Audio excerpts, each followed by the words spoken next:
बंदर के हाथों कैसे हुआ बहुमूल्य रत्न का खुलासा। ऐसा करते हुए उसे 10 साल हो गए थे। एक दिन जब वह तांत्रिक भिक्षु राजा को फल देता है, तभी उनका एक पालतू बंदर राजा के पास आता है। तो उस दिन राजा उस फल को कोषाध्यक्ष न देकर उस बंदर को खाने के लिए दे देते हैं। जैसे ही वह बंदर उस फल को खाने के लिए तोड़ता है, उसमें से एक बहुमूल्य रत्न निकलता है, जिसे देखकर सभी दरबारी हैरत में पड़ जाते हैं।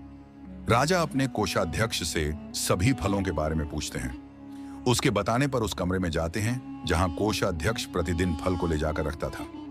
राजा जब उस कमरे में पहुंचते हैं तो उनकी आंखें चौंकाचंद हो जाती हैं, क्योंकि वह पूरा कमरा ही बहुमूल्य रत्नों से भरा पड़ा रहता है। अगले दिन जब तांत्रिक भिक्षु राजा के दरबार में फल लेकर आता है और राजा को देने लगता है, तब राजा उससे कहते हैं कि मैं इसे तब तक स्वीकार नहीं करूंगा जब तक आप मुझे ये नहीं बताते कि आप मुझे इतना कीमती भेंट अर्पित क्यों करते हैं। तब तांत्रिक भिक्षु राजा को दरबार से अलग एकांत जगह चलने की आग्रह करता है। आगे की कहानी जानने के लिए कमेंट में पार्ट 4 जरूर लिखें।